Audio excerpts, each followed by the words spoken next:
In the recent past, one particular thing the Lord was impressing in my heart. बीते कुछ दिनों में एक विशेष चीज जिस पर प्रभु मेरे हृदय में उस पर जोर दे रहा था. And I felt very grateful that the Lord reminded me that again. और मुझे बहुत ही धन्यवादी महसूस हुआ कि प्रभु ने फिर एक बार मुझे उस चीज की याद दिलाई. It is like this. The Lord was telling me, if you want to be helpful to others, you should not be judgmental at them, seeing the external look of them. मानो प्रभु मुझसे कह रहा था, अगर तुम दूसरों की सहायता करना चाहते हो तो उनके बाहरी चीजों को देखकर उनका न्याय तुम्हें नहीं करना चाहिए. If I look at people, anybody, and form an opinion and judge them internally, अगर मैं लोगों को बाहरी तौर पर देखकर उन्हें देखते ही उनके विषय में एक अंदर से राय बना लेता हूं या उनका न्याय करता हूं, and even be tempted to condemn them, look down upon them, और अगर मुझे ये भी प्रलोभन होता है कि मैं उन्हें तुच्छ जानूं या मुझसे उन्हें कम या नीचे समझूं, I will not be of any help to them. फिर मैं उनकी कोई भी सहायता नहीं कर पाऊंगा. I can be like a Pharisee, thinking that I am better than them. फिर मैं एक फरीसी मात्र बन जाऊंगा जो ये सोचता है कि मैं उनसे बेहतर हूं. So I was very grateful the Lord reminded me that point. और इसलिए मैं बहुत ही धन्यवादी हूं कि परमेश्वर ने मुझे वो बात याद दिलाई. Today I wanted to share something on that lines. आज मैं उसी विषय से संबंधित कुछ बांटना चाहता हूं. We can turn to Matthew chapter 7. हम निकालेंगे मत्ती रचित सुसमाचार उसका 7वां अध्याय. Is part of the Sermon on the Mount. ये पहाड़ी उपदेश का एक हिस्सा है. We can turn to Matthew chapter 7 verses 1 to 5. हम निकालेंगे मत्ती रचित सुसमाचार उसका 7वां अध्याय 1 से लेकर 5 वचन. Yeah, I will not be reading all these verses fully to save time. समय बचाने के लिए मैं इन सारे वचनों को पूरा नहीं पढ़ूंगा. But you can follow in your own Bibles. पर आप अपने अपने बाइबल में इन्हें पढ़कर देख सकते हो. So the verse 1 says, Jesus telling this to his disciples. पहला वचन कहता है, और यहाँ यीशु मसीह ये बात अपने शिष्यों से कह रहा है, Do not judge so that you will not be judged. दोष मत लगाओ कि तुम पर भी दोष न लगाया जाए. इंग्लिश में लिखा है न्याय मत करो ताकि तुम्हारा न्याय न हो. So he combined a commandment and also a warning. और उसने इस वचन में एक आज्ञा उसी के साथ साथ एक चेतावनी को जोड़ दिया. First of all, he said, do not judge others. In a very firm, he mentioned that. सबसे पहले तो बहुत ही सीधे और कठोर तौर पर वो कहता है कि दूसरों का न्याय मत करो, दोष मत लगाओ. And he added, so that you will yourself be not judged. उसके आगे वो ये भी जोड़ता है ताकि तुम्हारा न्याय ना हो या तुम पर दोष न लगाया जाए. Meaning, if you judge others, I will judge you. इसका मतलब अगर तुम दूसरों का न्याय करोगे तो मैं तुम्हारा न्याय करूंगा.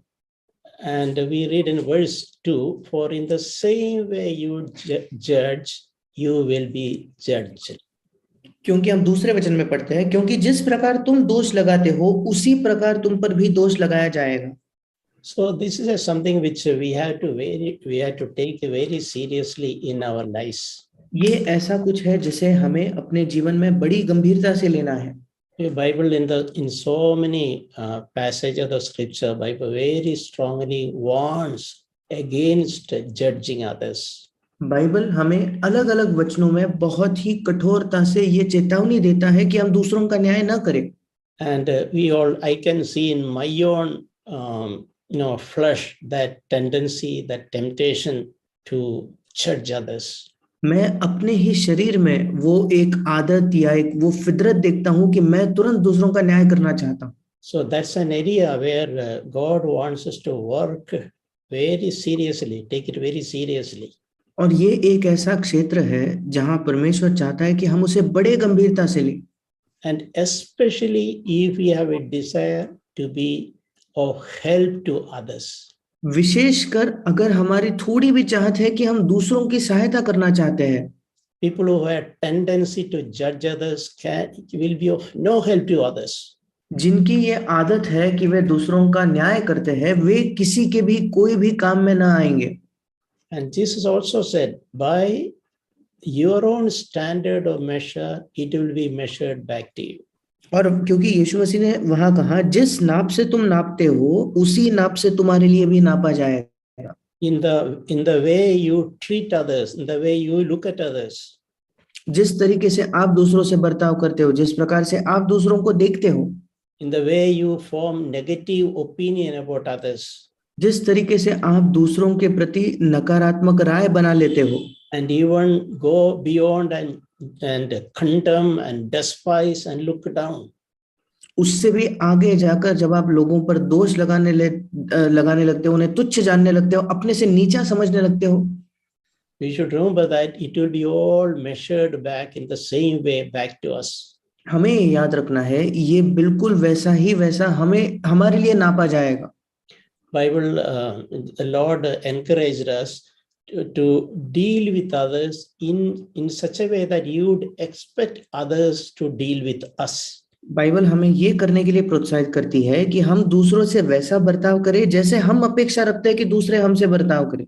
We have, for example, if you feel that someone is looking at us with a judgmental attitude, we will not be comfortable.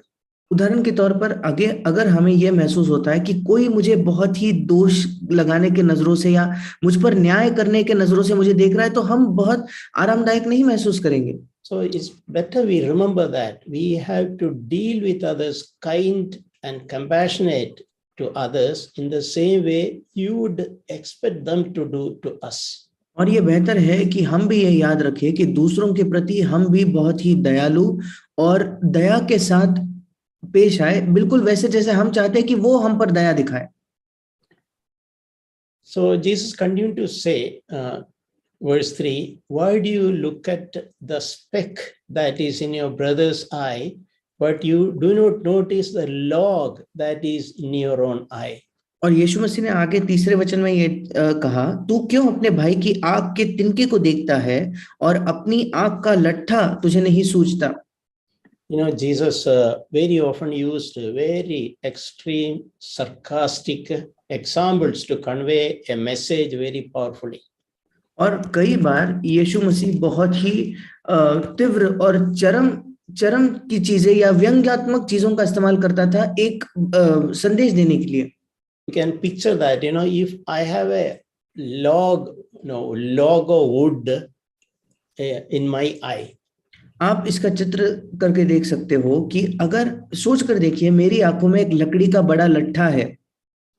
I am not aware about it or I am not concerned about it, but I am looking, tell you that I will help you to take out that dust in your eye. और मैं ये नहीं देख पा रहा कि मेरे आंख में लट्ठा है, पर मैं तुम्हें कहूंगा कि मैं तुम्हारी सहायता करना चाहता हूं ताकि तुम्हारे आंख से वो तिनका मैं निकाल पाऊं। Now, you may think it's a very funny, very exaggerated, sarcastic example, but is it not true? और आपको ये लग सकता होगा कि ये बहुत ही एक मजाकिया या अतिशोक्ति भरा हुआ या व्यंग्यात्मक चित्र है, पर क्या ये सच नहीं है?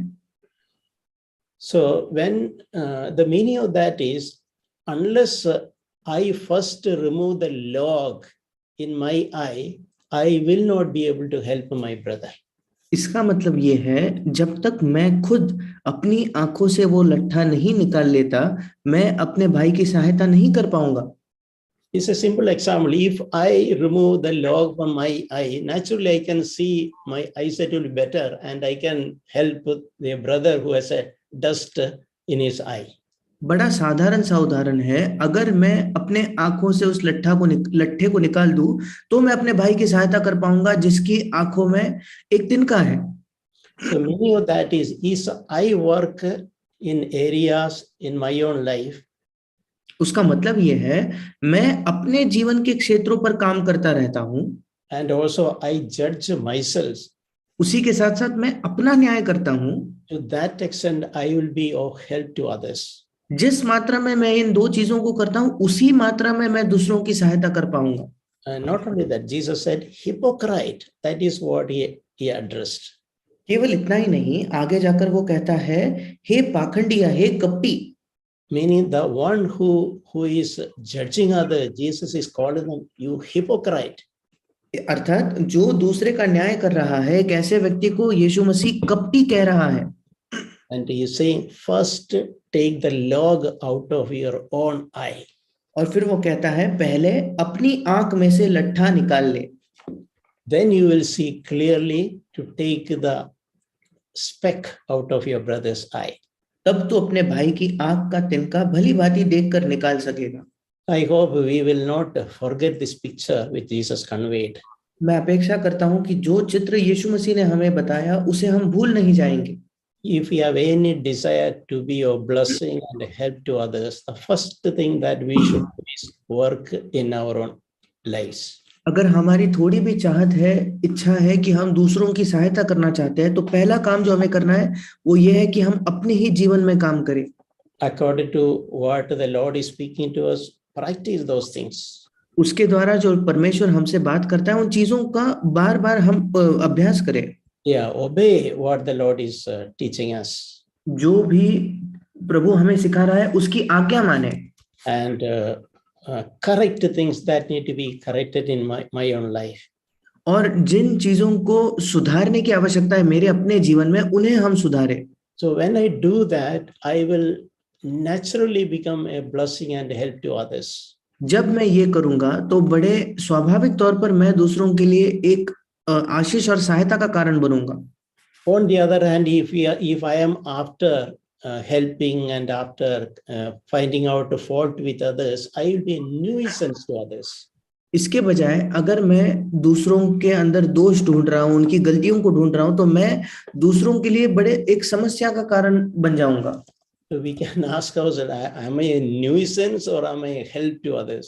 फिर हम अपने आप से पूछ सकते हैं, क्या मैं दूसरों के लिए कोई बाधा का कारण हूं क्या, या मैं किसी की सहायता करने का एक जरिया हूं।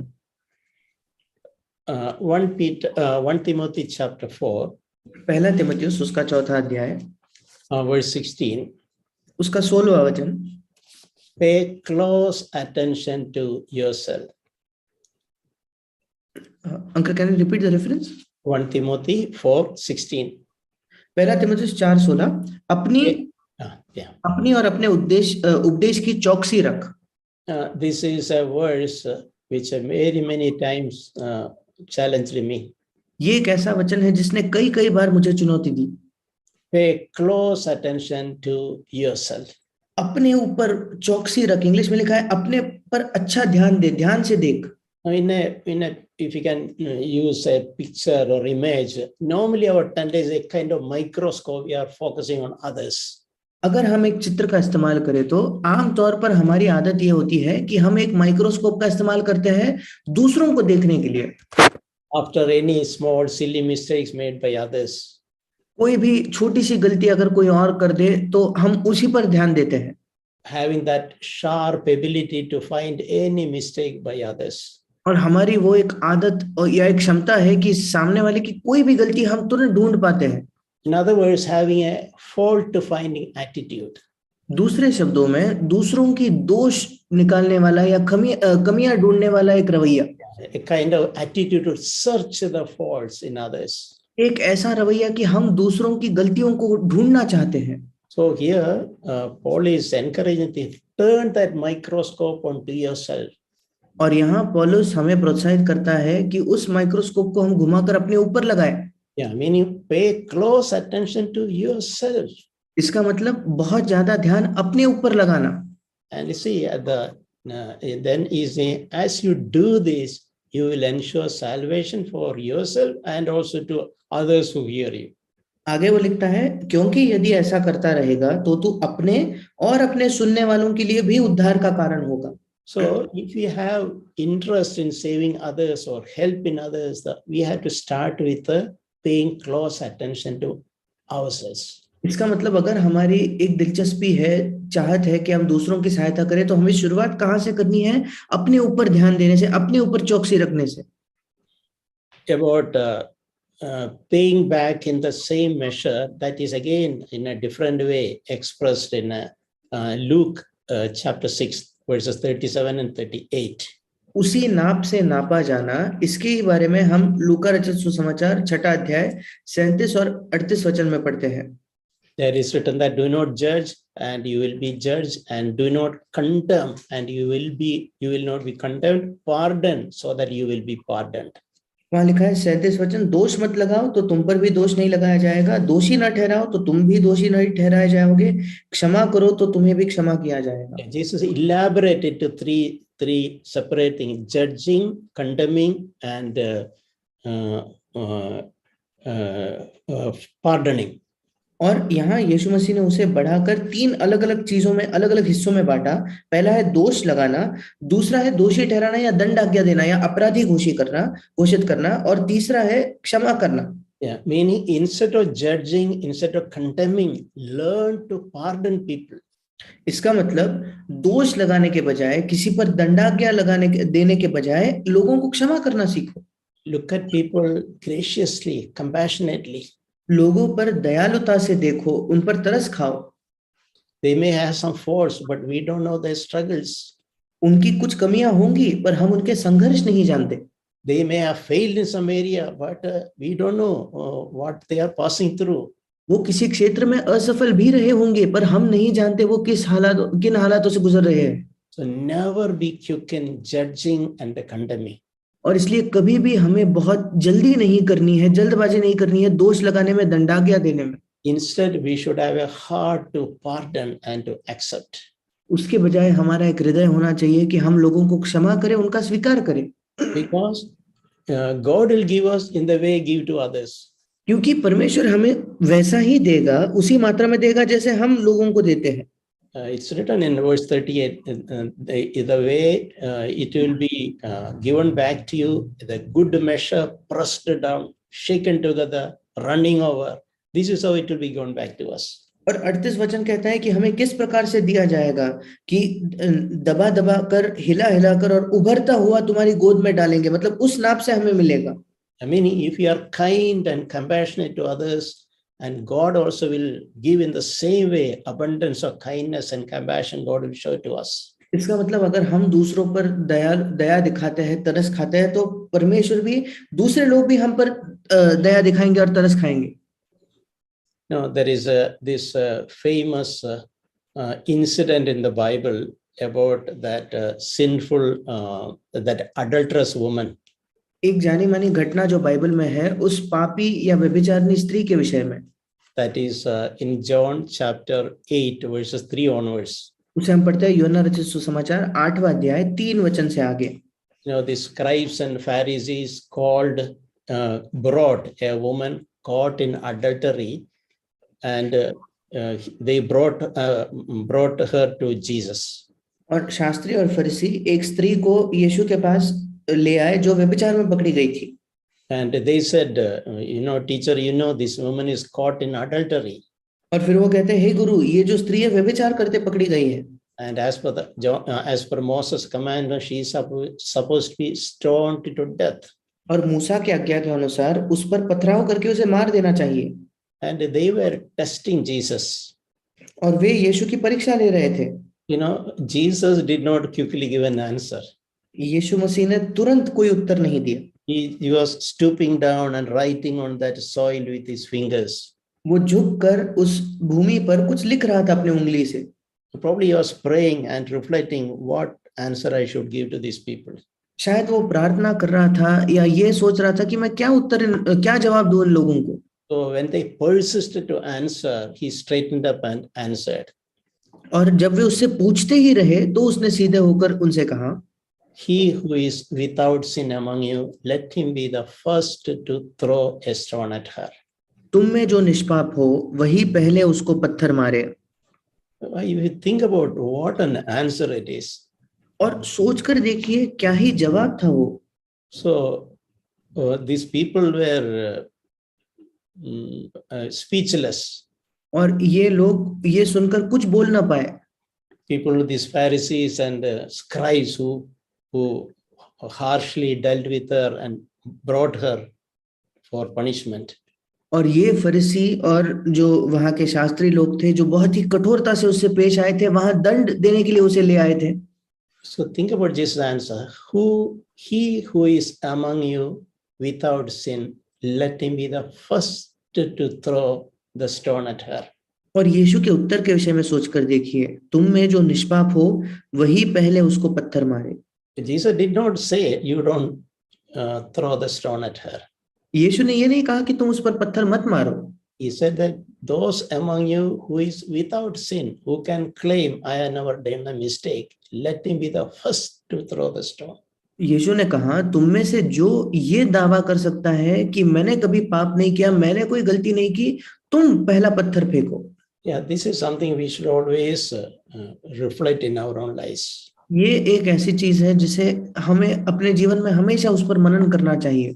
When you are after fault finding and we are after others, और जब हम दोष ढूंढ रहे हैं, लोगों की कमियां ढूंढ रहे हैं, लोगों के पीछे हैं, तब it may be our wife, our husband, शायद हमारी पत्नी हो सकती है, हमारा पति हो सकता है, or our children, या हमारे बच्चे, maybe brothers and sisters in the church.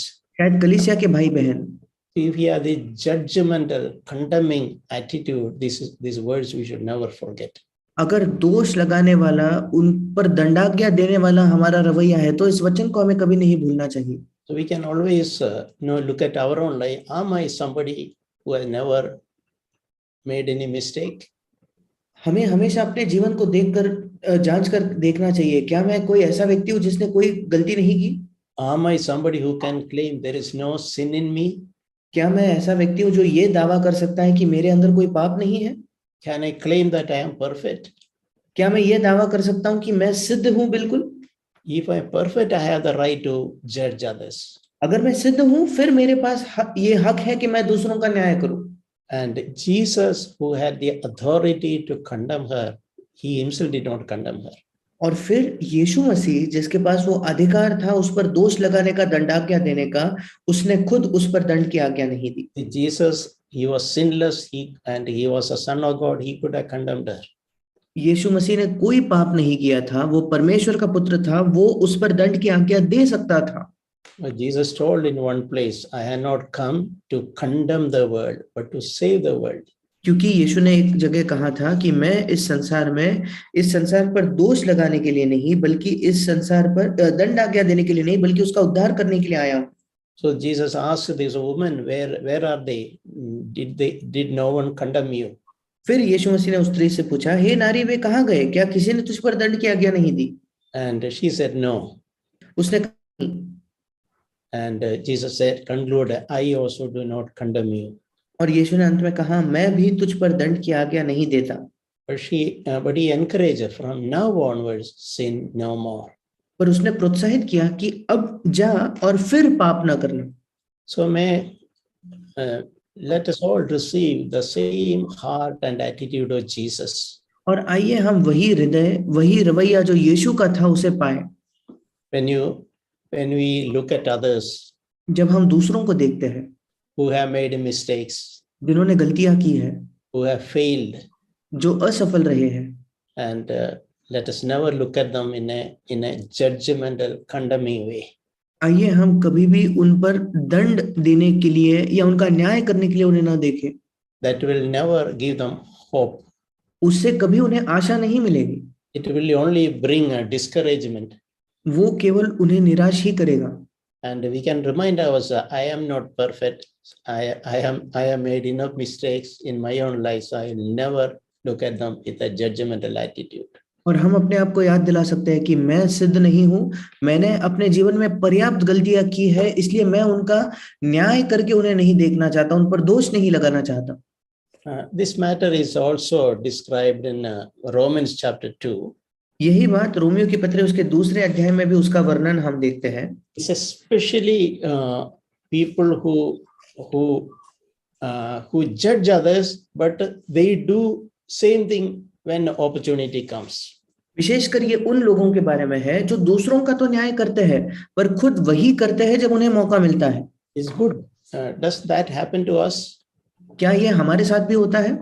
We tell somebody, we judge others, and when an opportunity comes, we repeat, we do the same thing about which we judge others. किसी मामले में हम दूसरों का न्याय करते हैं और फिर जब मौका मिलता है तो हम जिस बात में हमने दूसरों का न्याय किया था वही चीज हम खुद करते हैं। It can happen to us. ये हमारे साथ हो सकता है। It has happened to me. ये मेरे साथ हुआ है। So I understood how I should be careful in judging others. और उससे मैं सीखा कि कितना मुझे सतर्क होना है दूसरों का न्याय करने के विषय में। It's very easy to judge others. बहुत आसान है दूसरों का न्याय करना। And we can read that verse, Romans chapter 2. हम उस वचन को पढ़ते हैं, रोमियो की पत्री 2 अध्याय। And I request you to look at your own Bibles, verses 1 to 3. मैं आपसे विनती करता हूं कि आप अपने बाइबल में देखिए पहले 3 वचन, रोमियो 2 के पहले 3 वचन। Yeah, it's written, you have no excuse, every one of you who passes judgment, in that which you judge another, you condemn yourself, because you who judge practice the same things. पहला वचन कहता है, अतः हे दोष लगाने वाले, तू कोई क्यों ना हो, तू निरुत्तर है, क्योंकि जिस बात में तू दूसरे पर दोष लगाता है उसी बात में अपने आप को भी दोषी ठहराता है, इसलिए कि तू जो दोष लगाता है स्वयं ही वो काम करता है। Yeah, you know that the judgment of God will rightly fall upon you, those who practice such things. हम जानते हैं कि ऐसे ऐसे काम करने वालों पर परमेश्वर की ओर से ठीक ठीक दंड की आज्ञा होती है।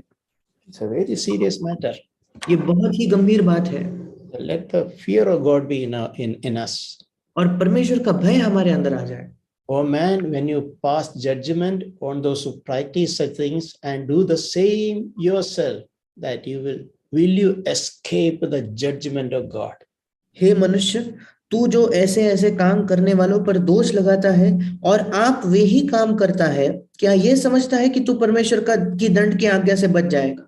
So in many practical things, we can be very careful. Do we tell things to others, and when our turn comes, we do the same thing? और कई व्यवहारिक मामलों में ये संभव है कि हम दूसरों को कुछ करने को कहें, पर जब कुछ न करने को कहें और जब हमें मौका मिलता है हम वही काम करते हैं। I have seen in my own life, I have observed many others who look at others and judge others, but when situation comes, they do the same thing. मैंने ये अपने जीवन में देखा है और कई और लोगों के जीवन में देखा है कि जब वो दूसरों पर तो दोष लगाते हैं, पर जब उनका समय आता है वे खुद वही बात करते हैं। See how seriously it is written that such people will not escape the judgment of God. और ये कितने गंभीरता से लिखा है कि ऐसे लोग परमेश्वर की दंड की आज्ञा से नहीं बच पाएंगे। So the Lord of God is seriously teaching us many things so that we can work in these areas. और परमेश्वर का वचन बड़े गंभीरता से हमें कुछ चीजें सिखाता है ताकि हम इन क्षेत्रों में काम कर पाए। God is so good and kind to us to teach us and give us revelation so that our lives can be changed. परमेश्वर इतना अच्छा है, इतना भला है, हमें सिखाने के लिए, हमें प्रकाशन देने के लिए, ताकि हमारा जीवन बदल पाए। And more we can follow the footsteps of Jesus Christ. और ज्यादा हम यीशु मसीह के पद चिन्हों पर उसका अनुसरण कर पाए। And we can be more and more compassionate people to others. और हम the same way the Lord is compassionate to us. और हम दूसरों के प्रति और भी दयालु बन पाए, बिल्कुल वैसे जैसे प्रभु हमारे प्रति दयालु है। There's a passage in Romans chapter 14. Romeo की पत्री उसके 14 अध्याय में कुछ वचन है। It is again Romans 14 verses 1 onwards. Romeo की पत्री 14 अध्याय 1 वचन से आगे। This is a passage which is dealing with conscience. ये एक अध्याय है जो विवेक के मामलों में बात करता है। We can say a principle of conscience. हम कह सकते हैं कि विवेक का जो सिद्धांत है उसके विषय में। Meaning things which are not directly commanded in the scripture, people have freedom to do things according to their conscience. इसका मतलब उन मामलों में जिसके विषय में बाइबल हमें सीधा कोई आज्ञा नहीं देता, वहां लोग स्वतंत्र है अपने विवेक के अनुसार करने के लिए।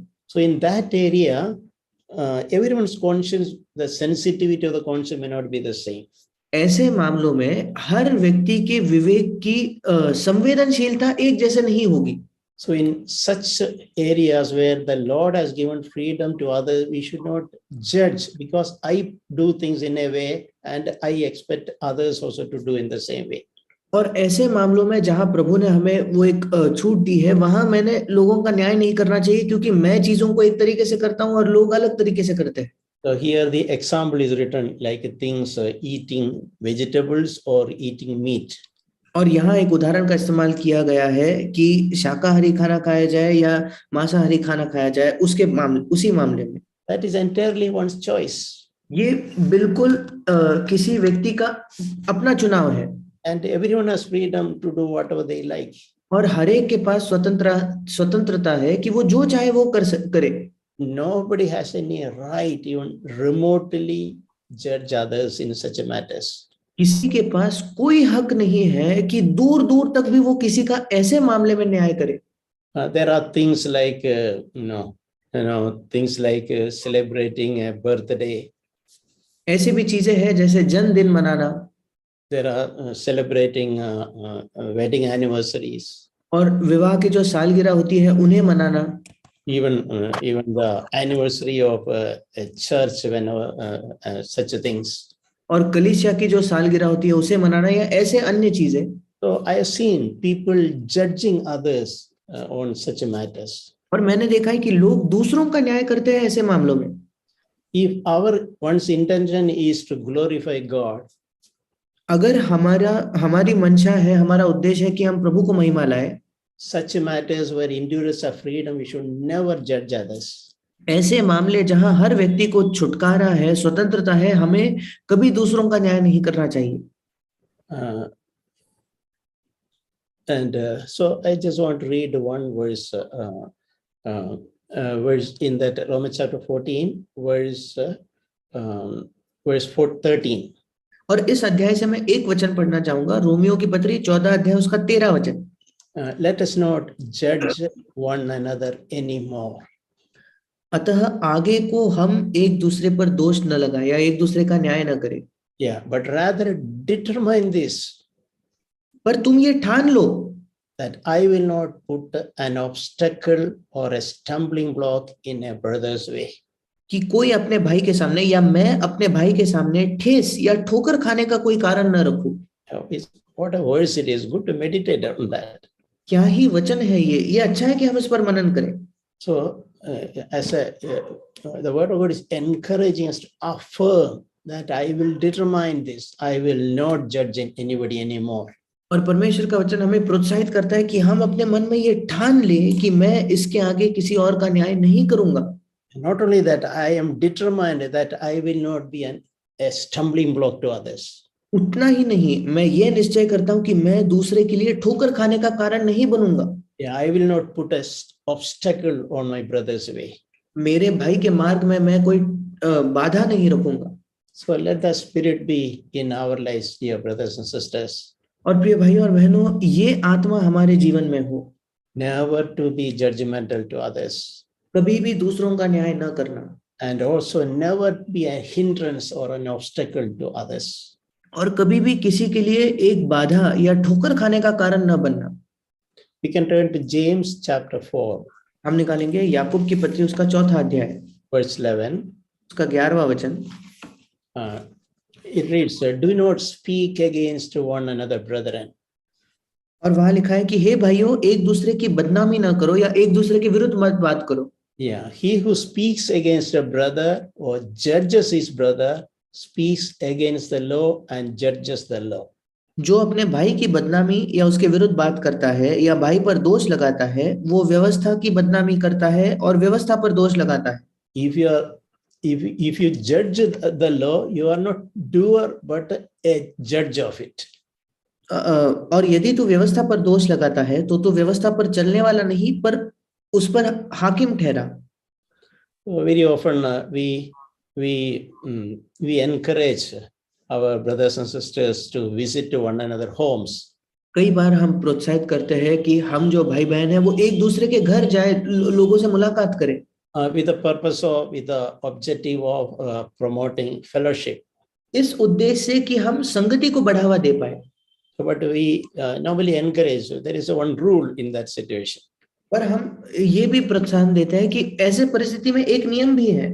When you meet together, never speak about someone who is not present there.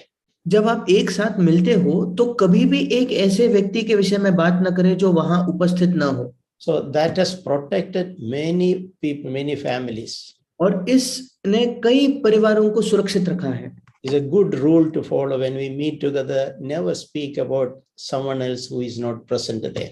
ये एक बहुत अच्छा नियम है जिसका हम पालन कर सकते हैं कि जब हम मिलते हैं हम कभी भी ऐसे व्यक्ति के विषय में बात न करें जो वहां उपस्थित न हो। Especially don't speak judgmental remarks. विशेषकर न्याय करने वाले या दोष लगाने वाले चीजों का शब्दों का हम इस्तेमाल न करें। If you have something good to speak about others, you can speak. That is good. अगर दूसरों के बारे में कहने के लिए कुछ अच्छा आपके पास है तो आप कह सकते हो वो अच्छा है। 1 Corinthians chapter 4 verse 5. पहला कुरिन्थियों उसका 4 अध्याय 5वां वचन। That's an interesting verse here. यहाँ एक दिलचस्प वचन है। Do not go on passing judgment before the time. इसलिए समय से पहले किसी बात का न्याय न करो। Wait until the Lord comes. Hindi में लिखा है जब तक प्रभु ना आए तब तक न्याय न करो। Yeah, who will both bring the light and bring hidden things from the darkness. वही अंधकार की छिपी बातें ज्योति में दिखाएगा। And also disclose the motives of men's heart. और मनों के अभिप्रायों को प्रकट करेगा। So what is the meaning of this? इसका क्या मतलब है? Meaning, wait, don't judge anybody in a hurry. उसका मतलब है इंतजार करो, किसी की बहुत जल्दबाजी में न्याय मत करो। And it's especially to wait until the Lord's coming, then if you wish, you can judge. विशेषकर वो कहता है प्रभु के आने तक इंतजार करो, उसके बाद चाहे तो तुम न्याय करो। No, there is a reason why it is written that way. अब एक कारण है यहाँ ऐसा क्यों लिखा है? Because that day, everyone's motives, every man's motives will be disclosed. क्योंकि उस दिन हर एक व्यक्ति के मन के जो मकसद थे वो सामने उजागर हो जाएंगे। And now we do not know why somebody did something in a particular way. अब हम नहीं जानते कि किसी व्यक्ति ने कोई चीज क्यों एक तरीके से क्यों उसने की, हम नहीं जानते। We don't know the motive. हम उसका मकसद नहीं जानते उसके पीछे का। We don't know the circumstances. हम उन परिस्थितियों को नहीं जानते। Until the Lord himself disclosed that at his coming we should not judge others. That is the meaning. जब तक कि प्रभु खुद उस बात को प्रकट ना करे उसके आगमन पर, तब तक हमें न्याय नहीं करना चाहिए, ये उस वचन का मतलब है। And we are also encouraged, instead you judge yourself and the Lord will not judge you. उसके बदले हमें इसका प्रोत्साहन दिया गया है कि तुम अपने आप का न्याय करो और प्रभु तुम्हारा न्याय नहीं करेगा। That is in 1 Corinthians 11:31. वो है पहला कुरिन्थियों 11 अध्याय 31 वचन। The meaning of that is if we are busy judging ourselves, उसका मतलब अगर हम अपने आप का न्याय करने में व्यस्त है तो we will not have the time or even attention to look at judge others. फिर हमारे पास ना तो समय होगा ना ही हमारा ध्यान कहीं भटकेगा कि हम किसी और का न्याय करें। And it is those who do not judge themselves that such people will judge others. ये वो लोग हैं जो अपने आप का न्याय नहीं करते, वही लोग दूसरों का न्याय करेंगे। I had once I had this picture, something like, no, I have myself a long list of things about which I need to judge myself. एक बार मेरे मन में यह चित्र आया था कि मेरी एक लंबी सूची है जहां मुझे अपने आप का न्याय करने की जरूरत है। If I am busy occupied with those things about my own life to judge myself, where I have time to look at others and judge them? अगर मैं उस सूची को देखकर उसी में व्यस्त हूं कि अपने जीवन का न्याय करूं, अपने जीवन के क्षेत्रों का न्याय करूं, कहां मेरे पास समय बचेगा दूसरों का न्याय करने के लिए? And Jesus also told in John chapter 7 verse 24. और यीशु ने यूहन्ना उसके 7:24 में ये भी कहा, do not judge according to appearance. मुंह देखा न्याय न करो, या जैसे तुम्हें चीजें दिखाई देती है वैसा न्याय न करो। In just looking at seeing something, don't judge. इसका मतलब किसी चीज को केवल देखकर, एक बार देखकर उसका न्याय न करो। We may not have the full information. हमारे पास शायद पूरी जानकारी नहीं होगी। We may know the reason for certain things. कुछ चीजों का कारण हम शायद नहीं जानते। After all, who are we to judge others? आखिरकार हम है ही कौन कि हम दूसरों का न्याय करें। And it is good we share the heart of God in this area. और ये अच्छा है, अच्छा होगा अगर इस क्षेत्र में हम परमेश्वर के हृदय को साझा करें तो। Now, you know that familiar verse which says that man looks at the outward appearance, but the Lord looks at the heart. आप उस परिचित वचन को जानते होंगे जो कहता है कि मनुष्य तो बाहरी रूप देखता है परंतु परमेश्वर हृदय को देखता है। Yeah, so we also should be seeking to look at the heart of people. और हमें भी ध्यान देना है कि हम लोगों के मन पर, उनके हृदय पर ध्यान दें, Not the external appearance. बाहरी जो उनका रूप है, बाहरी जैसी चीजें हमें दिखती है वह उन पर नहीं। I'll close. I heard or read somewhere about a saintly person. और अंत में मैंने किसी के बारे में कहीं पढ़ा था या सुना था, एक बहुत ही ईश्वरीय व्यक्ति के बारे में। You might have heard, some of you might have heard of Francis of Assisi. शायद आपने किसी का उस व्यक्ति का नाम सुना होगा, असिसी के Francis. And he had a disciple called Juniper. और उनका एक शिष्य था जूनिपर नाम का। This Juniper was so kind a person. और ये जो उसका शिष्य जूनिपर था वो बहुत ज्यादा दयालु एक व्यक्ति था। And from the monastery, when he goes out, he will, when we see people, beggars, etc., sitting on the road, he would give his own that jacket, warm clothing. और ये लोग जहाँ रहते थे वहां से जैसे ही ये जूनिपर निकलता था, वो जब सड़क पर भिखारियों को देखता था, गरीबों को देखता था, तो अपने खुद के जो गर्म वस्त्र है वो तुरंत उन्हें दे देता था। So and he would reach back the monastery very in that cold, in that winter cold, with all in a shivering and risking his own health. और उस ठंड में जहां बहुत ज्यादा ठंड थी, अपने ही स्वास्थ्य को जोखिम में डालकर वो वापस घर लौट आता था। So his superior told him like this. और एक बार उनके जो ऊपर के व्यक्ति थे उन्होंने उनसे ऐसा कहा, No, Juniper, you can give anything to others, but never give your coat, because you need that to protect yourself. और उन्होंने कहा कि जूनिपर तुम दूसरों को कुछ भी दे सकते हो पर अपना कोट न देना, क्योंकि तुम्हें उसकी आवश्यकता है अपनी सुरक्षा करने के लिए। What happened next day, he went out and he gave out everything he had. अगले दिन ये हुआ कि वो बाहर तो गया और उसने अपने सारे दूसरे वस्त्र तो दे दिए। And he found a beggar who is really shivering and asked for his coat to protect him from the winter. और बाकी सारे वस्त्र देने के बाद उसने एक भिखारी को पाया जो बहुत ज्यादा ठंड की वजह से कांप रहा था, और उसने जूनिपर से वो कोट मांगा ताकि वो उस ठंड से अपने आप का बचाव कर सके। So Juniper told, my superior told me, don't give this thing. So you can take it from me. I cannot give it because I have to obey, but you can take it. और Juniper ने कहा कि मेरे जो वरिष्ठ है उन्होंने मुझसे कहा कि मुझे ये कोट नहीं देना चाहिए, पर तुम उस कोट को ले सकते हो क्योंकि मैं तो नहीं दे सकता, पर तुम उसे ले सकते हो। Because he was so kind to others. क्योंकि वो दूसरों के प्रति इतना दयालु था। So this such a kind person, he happened to see, he said, when he saw another Catholic brother who is wearing a costly jacket. और ये इतना दयालु व्यक्ति था, एक बार इसने अपने दूसरे एक भाई को देखा जिसके पास बहुत ही महंगा एक जैकेट वो पहना हुआ था। And he was tempted to judge that brother. Why this brother is wearing such a costly jacket? और वो प्रलोभित हुआ कि वो उस दूसरे भाई का न्याय करे कि ये क्यों इतना महंगा जैकेट पहने घूम रहा है। But even though he is such a kind brother, but the Lord rebuked him. पर वो इतना दयालु भाई होने के बावजूद प्रभु ने उसे डांटा। And the Lord told him, behind that